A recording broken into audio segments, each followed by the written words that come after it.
देखो 9 number chapter हमारा goods and service tax, ठीक है, शॉर्ट में कहते हैं जीएसटी। अपनी पहले बात हुई होगी कि टैक्स हमारे दो प्रकार के होते हैं, एक होता है डायरेक्ट टैक्स, ठीक है, और दूसरा होता है इनडायरेक्ट टैक्स। तो वो कौन कौन से होते हैं, तो जैसे डायरेक्ट टैक्स की बात करें, ठीक है, तो डायरेक्ट टैक्स हमारा हो गया इनकम टैक्स। कौन सा हो गया? Income tax. अभी इनकम टैक्स डायरेक्ट टैक्स क्यों होता है? क्योंकि हम जो भी बिजनेस करते हैं या हम कोई जॉब करते हैं तो हमें जो इनकम मिलती है उस पर जो टैक्स लगता है वो हम डायरेक्ट गवर्नमेंट को देते हैं। तो वो कौन सा टैक्स हो गया? डायरेक्ट टैक्स हो गया, ठीक है, इनकम टैक्स। अब इनडायरेक्ट टैक्स की बात करें तो इनडायरेक्ट टैक्स में आपका आ जाएगा जीएसटी। इनडायरेक्ट टैक्स में क्या आ जाएगा? जीएसटी। जीएसटी इनडायरेक्ट क्यों है? क्योंकि इनकम टैक्स आप डायरेक्ट गवर्नमेंट को जमा कर रहे थे, लेकिन जीएसटी का जैसे मान के लो आपने कोई 100 रुपए का सामान खरीदा, उस पर 18 रुपए टैक्स है, तो उसकी वैल्यू कितनी हो जाएगी? 118 रुपए। तो आपको क्या करना था? अगर डायरेक्ट टैक्स होता तो 18 रुपए गवर्नमेंट को जमा करने थे, लेकिन क्योंकि ये इनडायरेक्ट टैक्स है तो हमें 118 रुपए पूरे किसको दे जाते हैं? दुकानदार को, जिससे हमने माल खरीदा।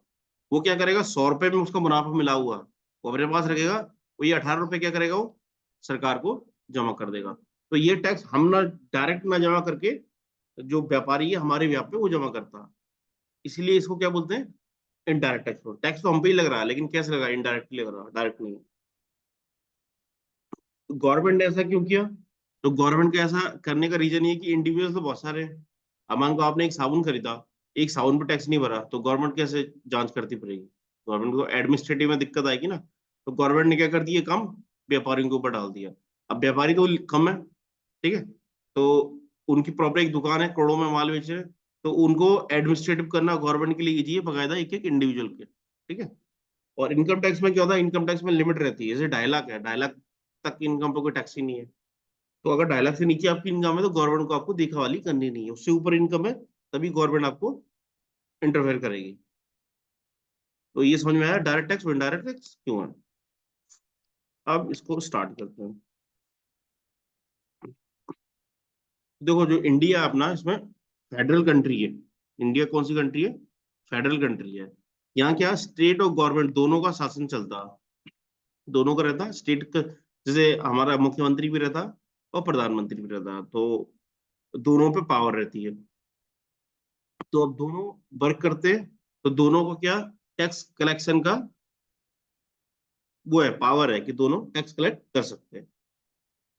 अब इंडिया में जीएसटी कब से स्टार्ट हुआ? 1 जुलाई 2017 से। इससे पहले क्या था? इससे पहले अलग अलग टैक्स होते थे, लगभग 19 प्रकार के। तो उन 19 टैक्सों को जोड़ के एक टैक्स बना जिसका नाम क्या रखा? GST, goods and service tax. भले आप गुड्स सेल करो या कोई सर्विस प्रोवाइड करो, आपको एक टैक्स उस पे देना है जिसका नाम क्या कर दिया गया? जीएसटी। कब से स्टार्ट हुआ? 1 जुलाई 2017 से। इससे पहले जीएसटी नहीं था। तो जीएसटी को क्या एक बहुत बड़ा बिजनेस रिफॉर्म माना जाता है, सिर्फ टैक्स रिफॉर्म न मान के उसको क्या मानते हैं? बिजनेस रिफॉर्म मानते हैं। क्योंकि अगर 19 प्रकार के टैक्सेस थे तो हर व्यापारी को अलग अलग रजिस्ट्रेशन लेना पड़ता था।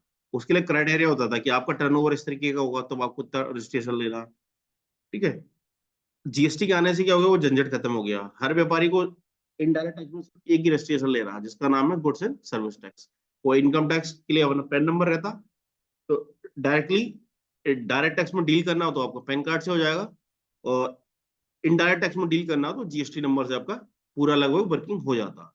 सिर्फ कस्टम और एक्साइज, अगर कोई विदेश से कोई सामान आप खरीदते हो तो उस पर जो टैक्स लगता है कस्टम ड्यूटी, तो उस पे आपको कस्टम ड्यूटी अलग से पे करनी पड़ेगी, वो अलग ही हो गया टॉपिक, क्योंकि हम इंपोर्ट कर रहे हैं। बाकी देश में आप कुछ भी खरीदो बेचो, उस पर जो टैक्स लगेगा वो कौन सा रहेगा? हमारा जीएसटी रहेगा। तो जीएसटी क्या है? एक बिजनेस रिफॉर्म है, जिससे क्या होगा, कंप्लाइंसेस का जो काम है वो इजी हो गया। क्योंकि अगर कोई बड़ा व्यापारी है तो उसको 19 टैक्स रिटर्न भरने पड़ते थे, लेकिन अब क्या हो गया? उसको एक रिटर्न फाइल करना है, उसको अलग अलग रिटर्न फाइल करने की रिक्वायरमेंट नहीं है, तो काम उसका इजी हो गया। और गवर्नमेंट को भी इजी हो गया, पहले 19 डिपार्टमेंट बनाए थे गवर्नमेंट ने जिससे निगरानी रखनी पड़ती थी। अब एक ही डिपार्टमेंट है तो वो अच्छे से प्रॉपरली वर्क कर सकते हैं। और जीएसटी के आने से क्या हो गया, हर बिजनेस को अपना जो अकाउंटिंग का काम हो कंप्यूटराइज करना अनिवार्य हो गया, क्योंकि अगर कंप्यूटराइज नहीं करेगा वो टाइमली बेसिस पे जो रिटर्न फाइलिंग का काम है वो नहीं कर पाएगा। क्या होगा, अगर डिजिटाइज नहीं करेगा बिजनेस को तो क्या होगा, टाइमली बेसिस पे रिटर्न फाइल नहीं होंगे, और रिटर्न फाइल नहीं होंगे तो गवर्नमेंट आपको पेनल्टी और बाकी सारे इशू आपको फेस करने पड़ेंगे। देखो जीएसटी के आने से पहले कौन कौन से टैक्स थे, जैसे एक्साइज ड्यूटी भी लगता था। अगर कोई आप सामान बनाओ तो उसपे बनाने पे टैक्स लग जाता था, बेचना लग, ठीक है, बनाने पे टैक्स लग गया। उसके बाद सर्विस टैक्स है, जैसे होटल में आप गए, खाना खाया, पिक्चर देखी, तो उसपे हमें सर्विस टैक्स लगता था, सेस लगता था, बेट था, एंटी टैक्स था, ऑक्ट्राई था, लग्जरी टैक्स था, वो एंटरटेनमेंट टैक्स था। उसके अलावा परचेज पे भी टैक्स लगता था। तो इसके अलावा भी और टैक्स थे, लगभग 19 प्रकार के टैक्स थे, जिनको मिला के एक ही बना दिया गया, गुड्स एंड सर्विस टैक्स। तो जीएसटी स्टार्ट क्यों किया, क्या रीजन है, क्योंकि अगर उसके कुछ फायदे गवर्नमेंट को दिखे, व्यापारी को भी उसका फायदा, आम जनता को भी फायदा और सरकार को फायदा, उसीलिए उसको गवर्नमेंट ने इम्प्लीमेंट किया। तो जीएसटी का सबसे जो मेन फायदा वो क्या, simple tax structure. Tax structure कैसा है जीएसटी का, सिंपल है। जो टैक्स सुप्रीम में लगेगा वही ग्वालियर में लगेगा, वही बंबई में लगेगा, वही दिल्ली में लगेगा। मतलब वन नेशन वन टैक्स, जैसे इनकम टैक्स में होता है वैसे ही। इससे पहले क्या था, जो बेट था, बेट में अलग अलग राज्य अलग अलग टैक्स लगाते थे। जैसे आज भी पेट्रोल डीजल है तो एमपी में थोड़ा महंगा पड़ता है, टैक्स ज्यादा, यूपी में थोड़ा कम है। तो उसकी वजह से क्या होता है कि पेट्रोल डीजल तो ऐसे आम आदमी नहीं खरीद सकता, ये व्यापारी हर कोई नहीं खरीद सकता, उन्हें वहीं से खरीदना पड़ता जहाँ उनका डिपो होता है। लेकिन जो और सामान होते हैं वो आदमी कहाँ से खरीदता है, जहाँ टैक्स कम है। तो कहीं ना कहीं जो लोकल दुकानदार है उसको ये प्रॉब्लम आती थी। तो अब टैक्स एक ही हो गया। अब तो मार्जिन पे है, अगर कोई मार्जिन आपको एडजस्ट करना, बाकी टैक्स के लिए आपको कोई समस्या नहीं है। तो गवर्नमेंट ने क्या कर दिया, सिंपल टैक्स स्ट्रक्चर कर दिया, यूनिफाइड कर दिया, मतलब हर जगह एक ही रहेगा। और क्या करता है जी, एलिमिनेट कास्केडिंग इफेक्ट। ये क्या करता है, जो टैक्स के ऊपर टैक्स लगता है वो उसको बचाता है। पहले क्या होता था, जैसे हमने 100 रुपए का सामान खरीदा और उस सामान पे 19 रुपए टैक्स हो गया अलग अलग प्रकार का, तो उसकी वैल्यू क्या आती थी, 119 रुपए। लेकिन अब जीएसटी में क्या होता, और उसको जब वो बेचता था सामान तो उसको पूरे की इनपुट नहीं मिलती थी, क्योंकि आपका जिसमें रजिस्ट्रेशन है उसी की आपको टैक्स की छूट मिलेगी। अब व्यापारी क्या करता, माल खरीदता है, तो जिसने माल खरीदा 115 रुपए का, 100 रुपए उसकी कीमत थी और 3 रुपए उस पर टैक्स लगा। जब वो उसको बेचेगा तो अपना मुनाफा लेगा उसमें, तो उसने मुनाफा लिया 105 रुपए, 105 रुपए उसका वैल्यू हो गया, प्लस उसने उस पर 20 रुपए टैक्स का वसूला। तो यहाँ पे क्या, 15 रुपए वो टैक्स दे के आया, ठीक है, और यहाँ पे टैक्स कितना कलेक्ट किया उसने, 20 रुपए। तो अब उसको टैक्स पे कितना करना है, 20 रुपए पेमेंट नहीं करने, क्योंकि 15 तो दे के आया, 5 ही रुपए पेमेंट करने। तो ये बेनिफिट किस में हुआ, जीएसटी में हुआ। नहीं तो पहले क्या होता, 15 रुपए भले आप पे लगे हैं, लेकिन आपने जो बेचा आप पे नॉर्मल रजिस्ट्रेशन है, बाकी रजिस्ट्रेशन नहीं है, तो फिर आपको 15 की नहीं मिलेगी। हो सकता है इसमें जैसे आप पे 2 ही रजिस्ट्रेशन हो, तो आपको 8 रुपए की छूट मिले, बाकी रुपए आपको भरने पड़ेंगे। तो टैक्स के ऊपर टैक्स लगता था, अब पूरी रिबेट मिल जाती है, क्योंकि सामने वाला भी जीएसटी लगा रहा, आप जो सामान सेल कर रहे हो तो भी क्या लगा रहे हो, जीएसटी लगा रहे हो। और टेक्नोलॉजी ड्रिवन है, पहले कैसा काम होता था, ज्यादातर मैनुअल होता था। कैसे होता था, मैनुअल, कंप्यूटर सिस्टम ना होके मैनुअल होता था। लेकिन जीएसटी के आने से क्या हो गया, सब टेक्नोलॉजी ड्रिवन हो गया। मतलब जो भी काम होगा किससे होगा, कंप्यूटराइज सिस्टम से होगा। अगर डिपार्टमेंट कोई नंबर आपको अप्लाई करना तो भी ऑनलाइन करना पड़ेगा आपको। आप रिटर्न फाइलिंग का काम वो भी सब ऑनलाइन होगा। इवन आप अगर अकाउंट भी बना रहे हो तो भी कैसे बनाने, कंप्यूटर सिस्टम बनाने हैं। तो सारा सिस्टम कैसे हो गया, टेक्नोलॉजी ड्रिवन हो गया, जिससे क्या, टाइम की बचत होती है और टाइमली काम हो पाते हैं। और रजिस्ट्रेशन लेना हो, आपको रिटर्न फाइल करना हो, टैक्स का पेमेंट करना हो, असेसमेंट होने हैं, सेल्फ असेसमेंट, सब कैसे होंगे, ऑनलाइन होंगे। तो इससे टाइम और पैसा दोनों बचता है, साथ ही ट्रांसपेरेंसी बनी रहती है। और क्या फायदा था, इंक्रीज रेवेन्यू, गवर्नमेंट की क्या, जीएसटी लागू करने से गवर्नमेंट की इनकम इंक्रीज हो गई, रेवेन्यू इंक्रीज हो गई। क्यों? क्योंकि पहले बहुत सारे कंप्लाइंसेस सामने वाला व्यक्ति करता था, तो गवर्नमेंट को बहुत सारे जांच करने पड़ते थे, तो कुछ कहीं ना कहीं छूट जाता था। अब एक ही रह गया। अब जैसे आपको कॉलेज या स्कूल में 7-8 पेपर देने पड़ते हैं, तो 7-8 पेपर देने पड़ेंगे तो किसी ना किसी में तो कम कुछ रह जाएगा ना। अगर एक ही पेपर देना पड़े तो इजी रहेगा, नंबर ज्यादा आएंगे। तो वही गवर्नमेंट ने कर दिया कि भैया एक ही हम टैक्स लगाएंगे, इसी के अंडर सब कुछ कवर रहेगा।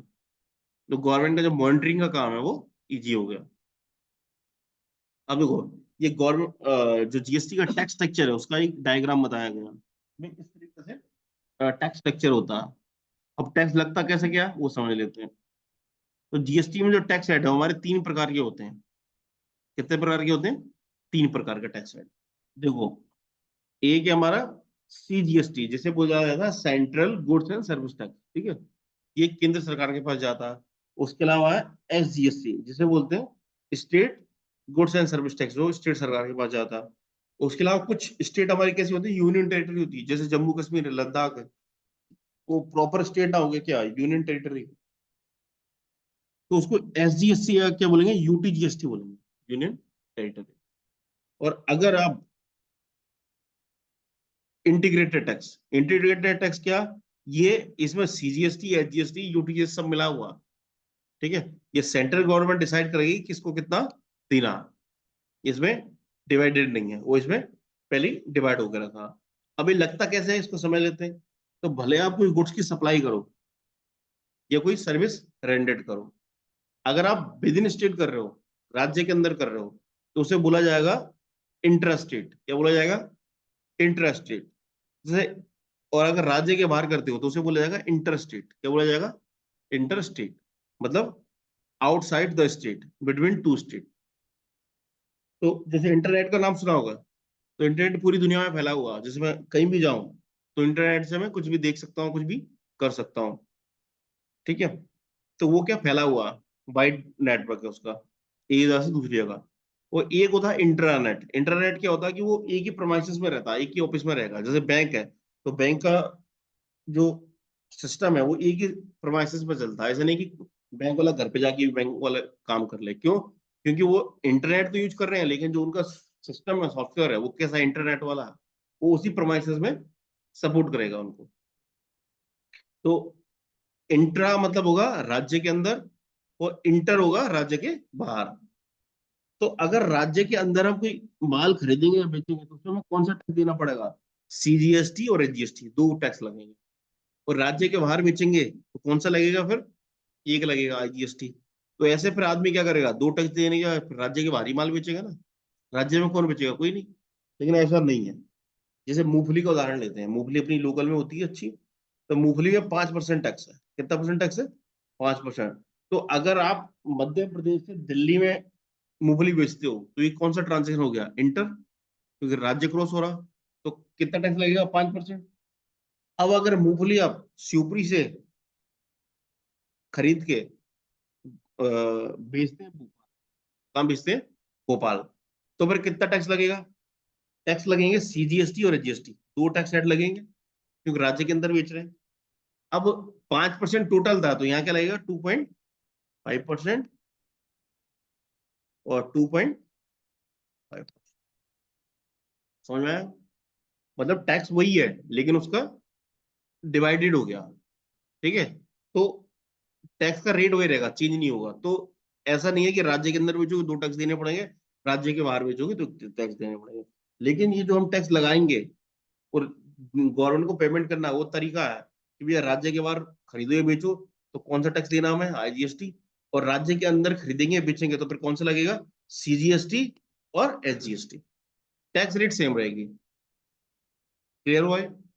बस यही सिंपल स्ट्रक्चर है। और अगर कोई यूनियन टेरिटरी है, जैसे जम्मू कश्मीर, लद्दाख, तो वहां एसजीएसटी जाके लाएंगे, यूटीजीएसटी लाएंगे। अब टैक्स लगेगा कैसे, वो कैसे डिसाइड होता,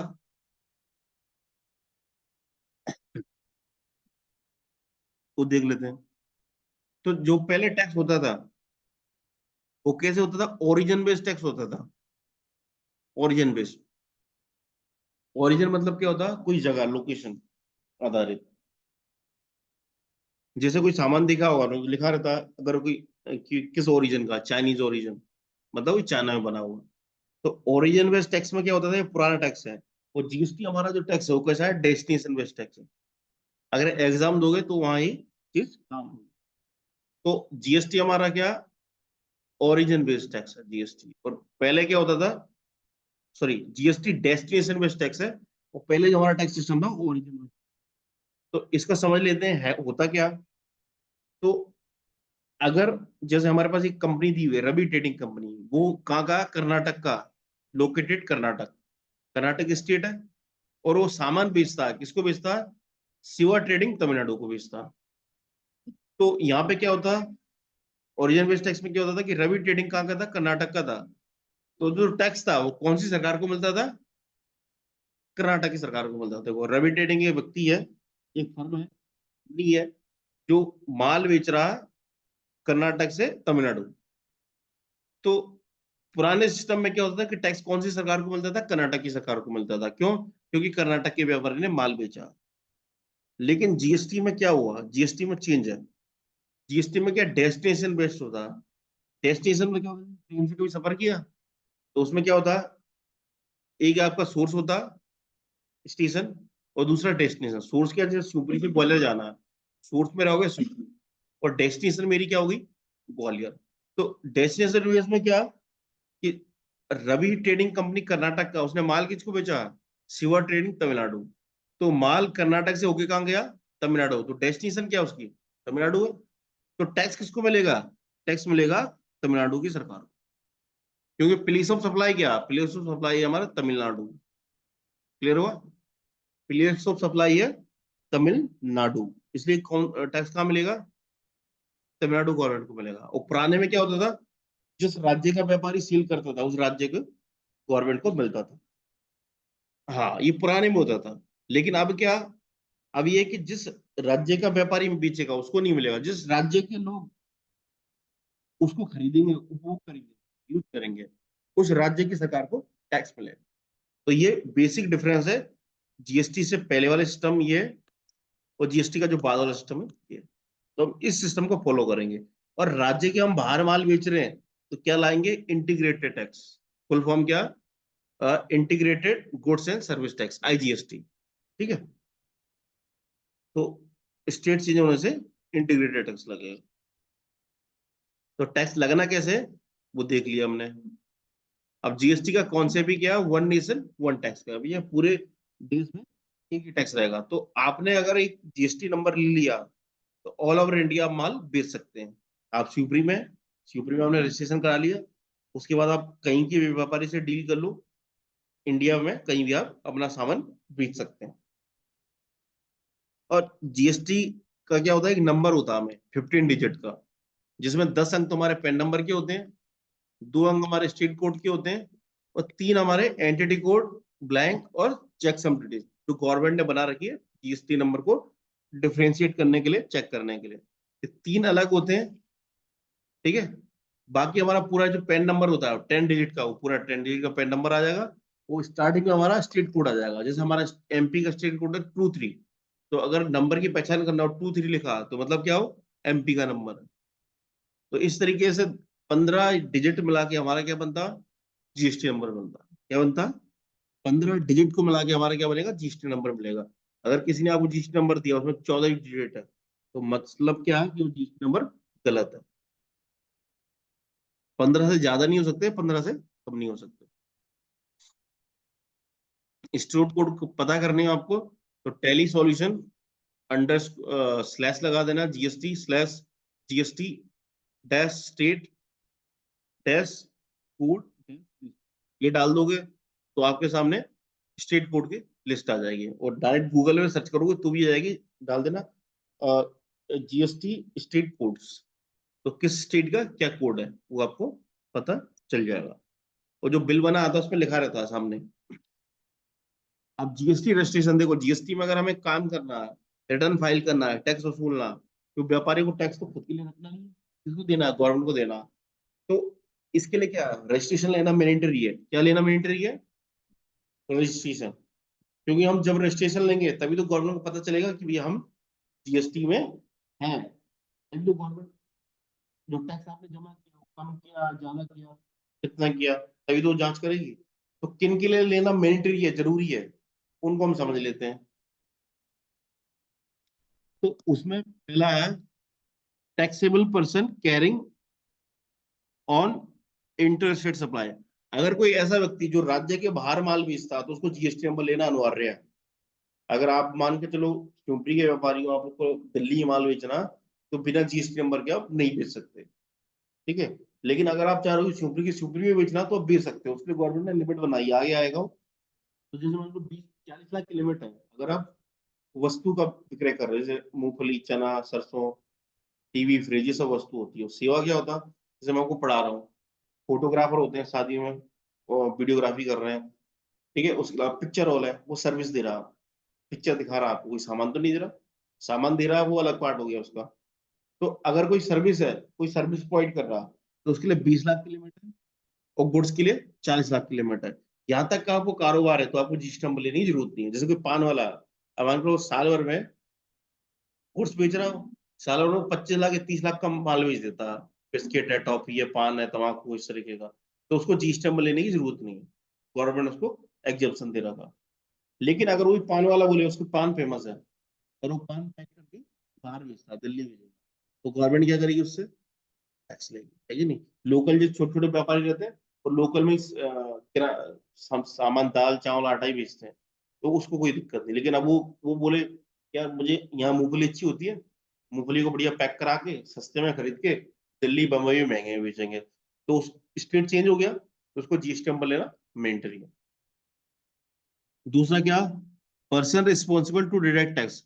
गवर्नमेंट डिपार्टमेंट को क्या टैक्स काटना पड़ता है, तो गवर्नमेंट डिपार्टमेंट को क्या काटना पड़ता है, जीएसटी टैक्स। जैसे वो सामान की सप्लाई खरीदते हैं किसी से, तो बेचते तो नहीं है, उसका यूज करते हैं। जैसे कोई मेडिकल कॉलेज है, ये अस्पताल है, तो गवर्नमेंट अस्पताल में दवाइयाँ मिलती हैं, ग्लूकोज मिलते हैं, तो वो खुद तो बनाते नहीं है, प्राइवेट वाले से खरीदते हैं। तो जब वो खरीदते हैं तो कई बार क्या होता है कि, हालांकि अभी भी होता है कि सामने वाले ने बिल बना दिया, ठीक है, 500 ग्लूकोज का पैकेट का, और उसने एक्चुअल में ग्लूकोज खरीदे 100, अस्पताल में सुई पहुंचा दिया, तो पूरा करप्ट हो गया ना। तो गवर्नमेंट ने क्या कर दिया कि भैया हम, पता क्या चलेगा सामने वाला, कि सामने वाला तो दिखाई नहीं रहा, उसको पेमेंट आ गया तो दूसरे खाते में डलवा दिया। तो गवर्नमेंट ने सिस्टम क्या कर दिया कि जो भी गवर्नमेंट को माल खरीदता है गवर्नमेंट, उस पर 2% जीएसटी काटता है। क्या काटता है, 2% जीएसटी काटता है, और 2% इनकम टैक्स काटता है। तो इनकम टैक्स वालों को जानकारी चली जाती है कि फलाने व्यक्ति ने इतने लाख का माल हमको बेचा, वो जीएसटी डिपार्टमेंट को भी जानकारी मिल जाती है। तो अगर उसने एक्चुअल में नहीं खरीदा होगा तो उसको क्या करना पड़ेगा, टैक्स भरना पड़ेगा, सामान पर टैक्स लगता है। तो जैसे मान लो मैंने ये मोबाइल है, एक खरीदा, और मैंने एक ही मोबाइल खरीदा, वो 2 मोबाइल बेच दिए, मुझे 2 का टैक्स देना पड़ेगा ना गवर्नमेंट को, तो आदमी ये करेगा नहीं। तो उस पे क्या, अगर फिर इस कंडीशन में गवर्नमेंट डिपार्टमेंट को भी टैक्स लेना पड़ेगा, जीएसटी नंबर लेना पड़ेगा। दूसरा क्या, agent supplying on behalf of taxable person. कुछ लोग क्या एजेंट नियुक्त किए जाते हैं, जैसे मान के लो कोई सुपरी का व्यापारी है, उसने यहाँ से जो फसल होती है अच्छी वो इकट्ठी करी, अब यहाँ तो उसको दाम कम मिल रहे हैं, तो उसने एक एजेंट हायर कर लिया दिल्ली का। उसने एजेंट ने कहा मैं देखो पैसे अभी नहीं दूंगा आपको, जैसे माल माल बेचता जाएगा मैं वैसे आपको पेमेंट करता चलूंगा। तो वो सेल नहीं हो गया डायरेक्टली, वो क्या हो गया, एक तरीके का सेल नहीं हुआ, उसको हमने दिया, जब वो सेल करेगा तब हमें पैसा मिलेगा। तो इस तरीके का अगर कोई व्यापार कर रहा है सामने वाला, तो उसको भी क्या लेना पड़ेगा, जीएसटी नंबर लेना पड़ेगा। वो कोई विदेशी व्यक्ति है, नॉन रेजिडेंट है, जो देश में नहीं रहता, तो अगर उसको भी क्या लेना पड़ेगा, जीएसटी नंबर लेना मैंडेटरी है, उसके अलावा बिजनेस कर ही नहीं सकता। ई कॉमर्स प्लेटफॉर्म है, अगर आप ई कॉमर्स प्लेटफॉर्म के थ्रू माल बेच रहे हो, जैसे कभी ऑनलाइन शॉपिंग करी हो अमेजोन वगैरह किसी से, उसमें नीचे देखा हो सेलर नेम लिखा था। अमेजोन खुद नहीं बेच रहा है, अमेजोन तो एक प्लेटफॉर्म है, उसमें बहुत सारे अलग अलग लोग अपना सामान बेच रहे हैं।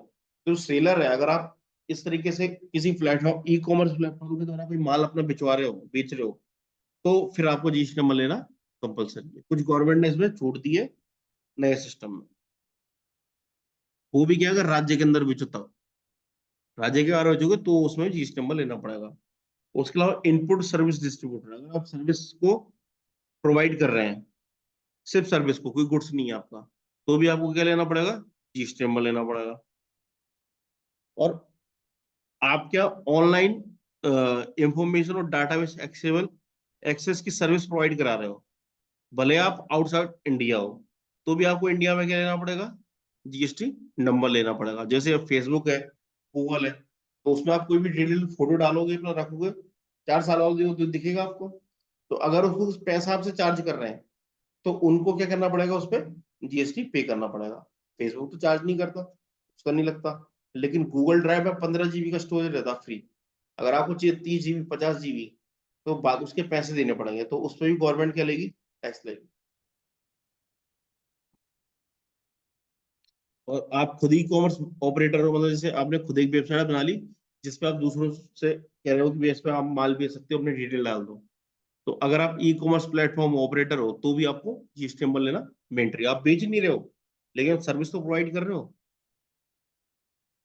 उसके अलावा रिवर्स चार्ज, अगर आपको रिवर्स चार्ज पे करना पड़े जीएसटी में, तो भी आपको जीएसटी नंबर लेना अनिवार्य है। और रिवर्स चार्ज क्या होता है, देखो, जीएसटी में दो तरीके के चार्ज होते हैं, एक होता है फॉरवर्ड चार्ज, एक होता है रिवर्स चार्ज। फॉरवर्ड मतलब कोई सामान कोई को आगे बढ़ाना।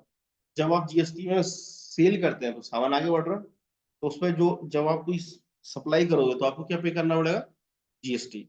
लेकिन अब अगर आप किसी ऐसे व्यक्ति से सामान खरीदो जिसको जीएसटी में रजिस्ट्रेशन नहीं है, तो उसका टैक्स आपको भरना पड़ेगा। कैसे, जैसे मूंगफली का उदाहरण है, तो मूंगफली अगर आप किसी व्यापारी से खरीदो जिसमें जीएसटी का नंबर है उसके पास, तो 5% लगा के आपको बेचेगा। आप खरीदोगे और सामने उसको बेचोगे 5% लगा के। तो आपने जितना मुनाफा लिया, मुनाफे पे आपको टैक्स पे करना है। बाकी खरीदने तो आप दे ही दिया, सामने से आपने पूरा ले लिया, और पूरे में से क्या है, जो अंतर था, अंतर आपने जमा कर दिया। लेकिन अब आपने यहाँ पे जो माल खरीदा, डायरेक्ट किसान से खरीद लिया, किसान में जीएसटी नंबर नहीं है। अब उस सामान को फिर आप किसको बेच रहे हो जिसमें जीएसटी नंबर है, तो आपको जीएसटी पे करना पड़ेगा। तो इसके लिए सिस्टम क्या है, फिर आपको पहले जमा करना होता है। क्या जमा करना होता, पहले। तो जैसे मान के लो आपने कोई सामान खरीदा, वो 1,000 रुपए का था, तो 1,000 रुपए में 180 रुपये आप जमा कर दो, तो आपकी लागत कितनी हुई, 1,180 रुपए की हो गई। अब आप इसी सामान को बेचोगे 1,200, ठीक है, प्लस 200 रुपये टैक्स। तो अगर जीएसटी वाले व्यापारी से माल खरीदता मैं, तो मेरे को ये लग के आता। लेकिन अगर मैं जीएसटी वाले से नहीं खरीदा, तो मुझे कीमत कितनी पड़ी, 1,000 पड़ी ना। तो 180 रुपये में जमा कर दूं। जब मैं माल को बेचूंगा, तो मुझे देखो 200 रुपये जमा करने होते, लेकिन मैंने 180 पहले जमा कर दिए खरीदते समय, रिवर्स। तो यही रिवर्स चार्ज कहलाता। मतलब ऐसे व्यक्ति से माल खरीदा जिसके पास जीएसटी का रजिस्ट्रेशन नहीं है, लेकिन हमारे पास जीएसटी का रजिस्ट्रेशन है, तो उस व्यक्ति को हमें उस व्यक्ति का जो सामान उससे खरीदा, हमें उसको क्या करना पड़ेगा, टैक्स पेमेंट करना पड़ेगा। और मैंने 180 रुपये पेमेंट कर दिया। जब माल बेचा, तो हमने ग्राहक के सब कितना टैक्स वसूला, 200 रुपये। तो हम देखे कि पेमेंट, रिवर्स चार्ज में पेमेंट कितना कर दिया, 180। तो बाकी पेमेंट कितना का और करना, 20 रुपये। वही चीज है, बस तरीका थोड़ा अलग है। समझ गए? उसके बाद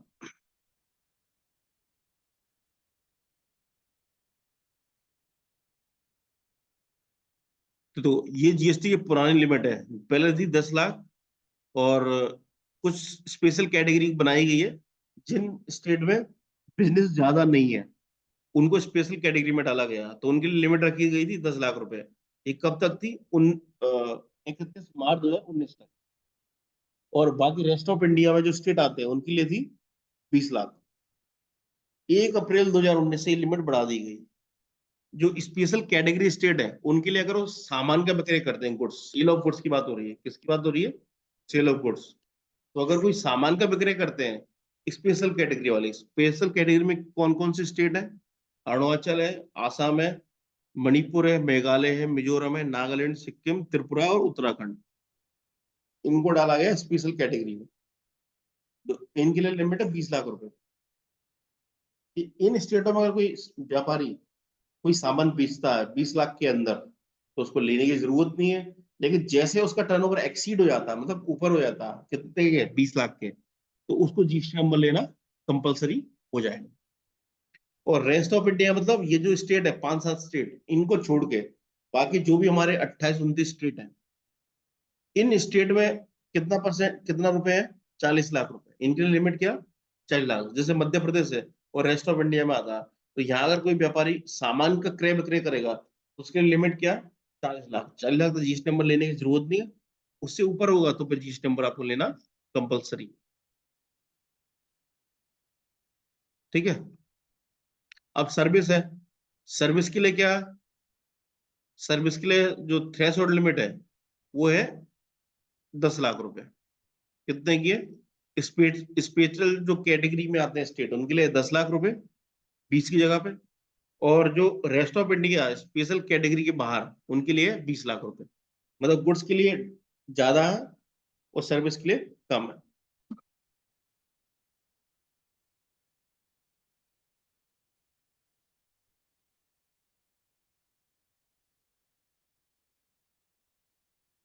और रेस्ट ऑफ इंडिया में एक स्टेट ऐसा है जिसने गुड्स के लिए लिमिट क्या ली है, 20 लाख रुपए ले रखी है।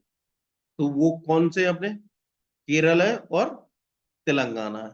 इनको गवर्नमेंट ने 40 में डाला था, लेकिन इनने क्या किया, हमें 20 में रहने दो, है कि नहीं, ताकि हमें टैक्स ज्यादा मिल सके। तो ये दो और है जो 20 लाख की थ्रेशोल्ड लिमिट है।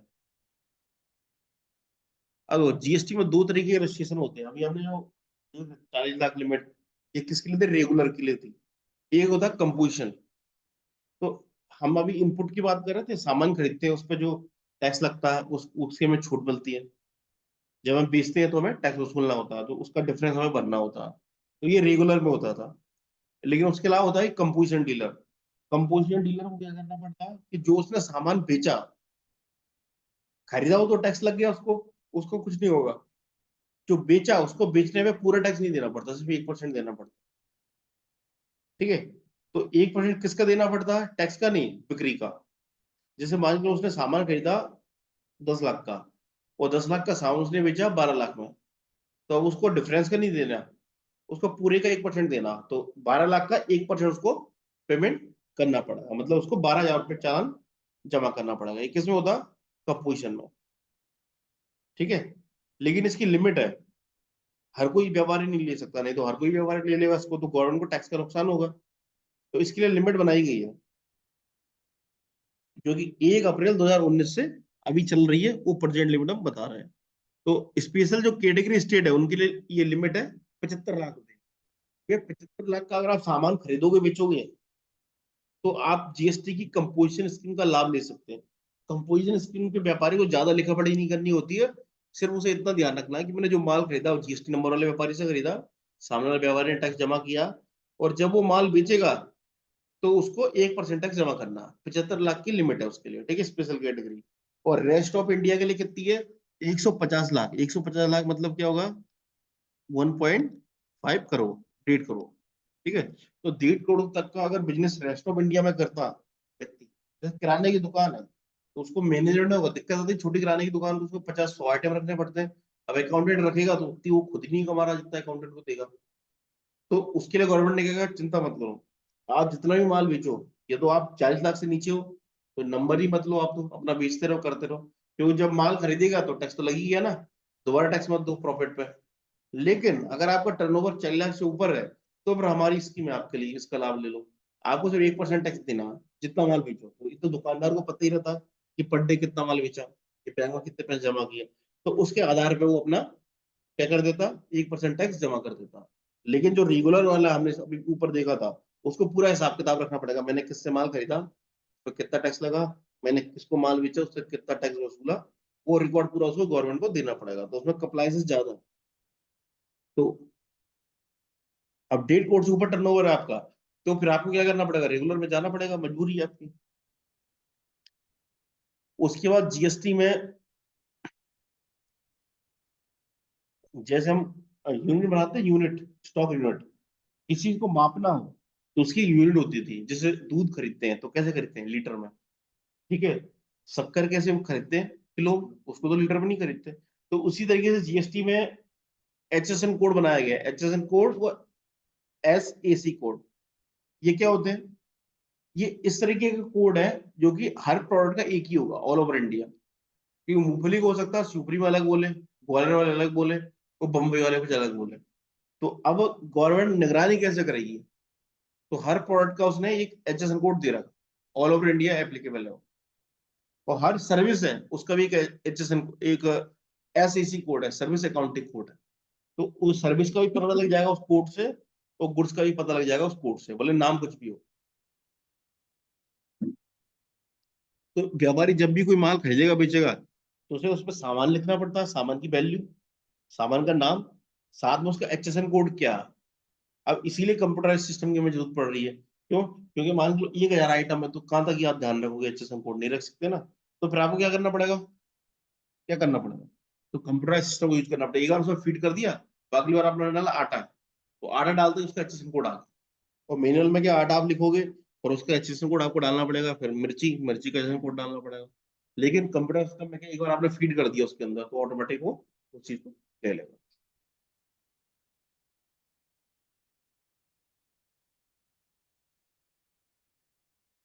जीएसटी, जो एचएसएन कोड हमारा वो 8 डिजिट का होता है। अब देखो, इसको और समझ लेते हैं, बाकी फिर कल करेंगे अपन। तो जीएसटी रेट स्ट्रक्चर। अब जीएसटी में टैक्स कैसे लगता है वो हमें समझना होगा। भाई किन सामानों पे लग रहा, किन पे नहीं लग रहा।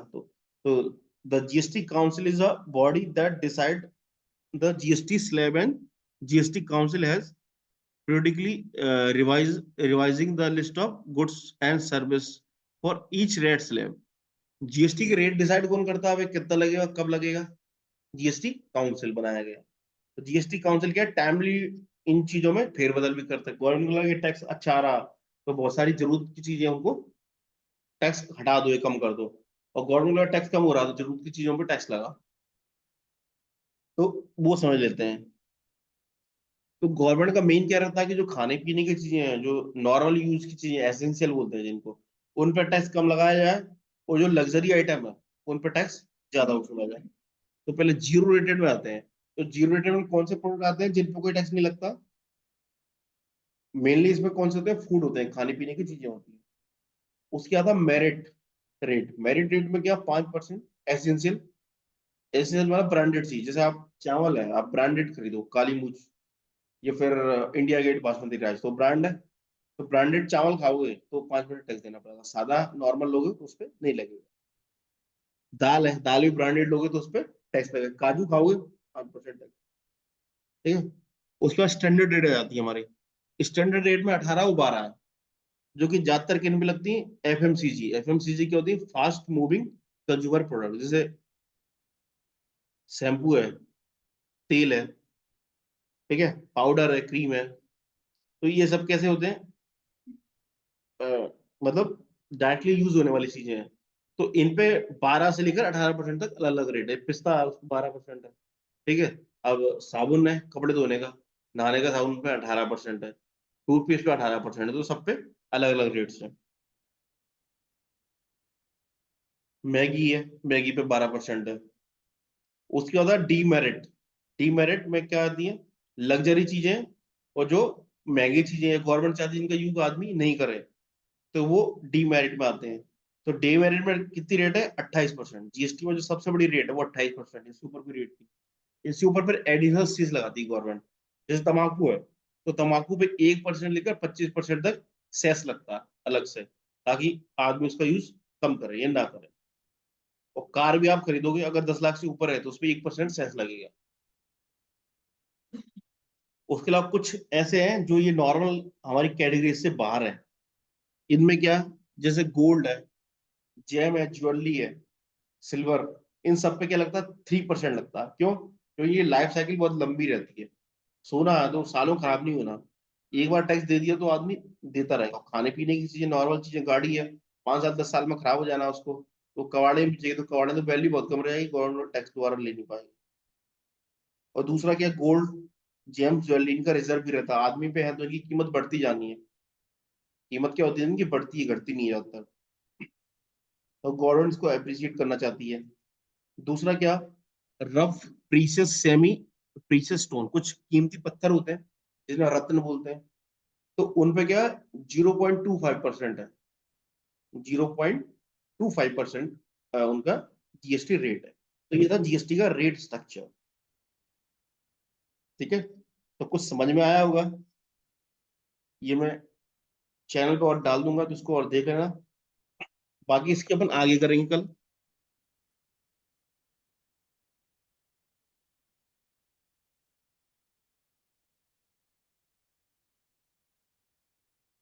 कल अपना प्रैक्टिकल स्टार्ट हो जाएगा, कल अपन कंपनी बना लेंगे। तो कोई आपको डाउट होगा तो आप पूछ लेना, वीडियो देख के आना इसको। ठीक है, जीएसटी बहुत इंपॉर्टेंट